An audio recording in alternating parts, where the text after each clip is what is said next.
sekalian,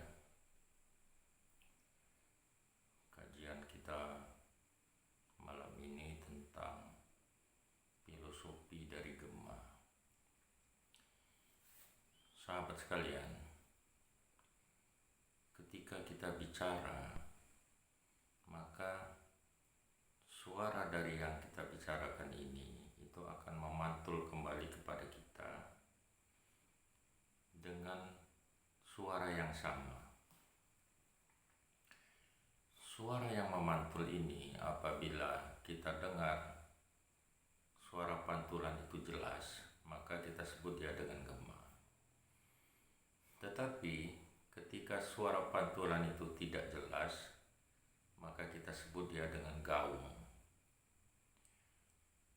Untuk sampai pada jelasnya suara yang memantul itu dibutuhkan jarak tertentu, sahabat sekalian.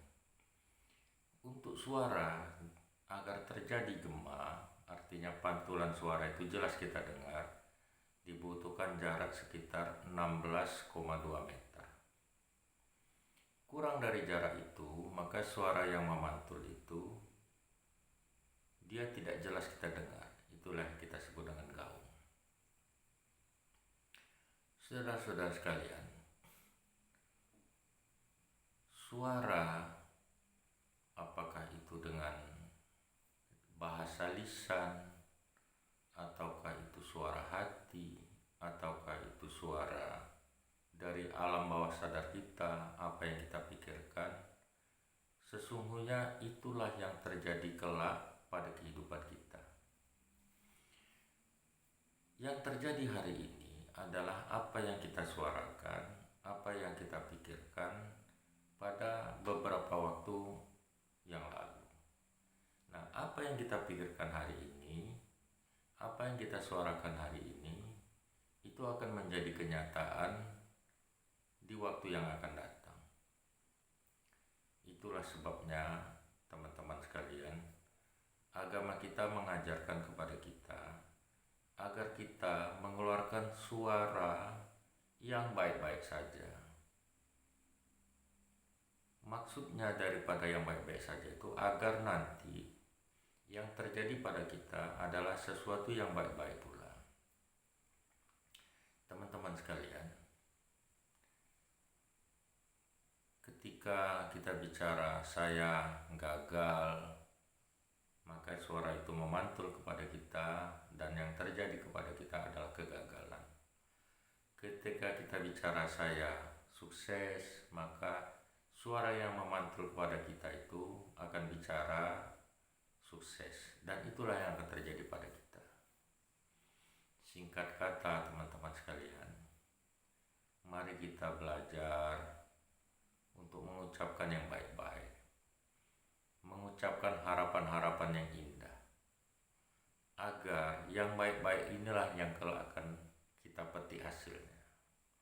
Tinggalkan perkara-perkara yang sia-sia, apalagi perkara-perkara yang menghasilkan pikiran-pikiran negatif.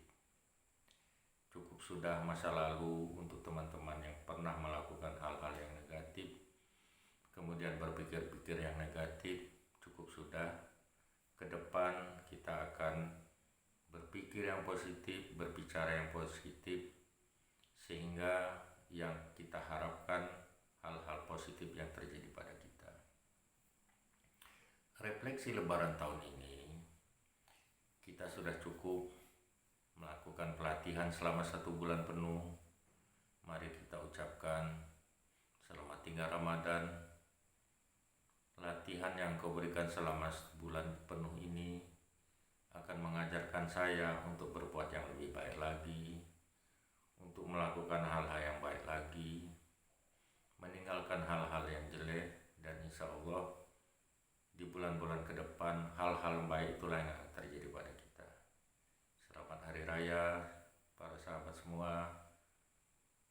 Hal-hal yang baik menunggu kita di depan. Syaratnya mulailah berpikir yang baik-baik dan bicara yang baik-baik. Billahi taufiq wal hidayah.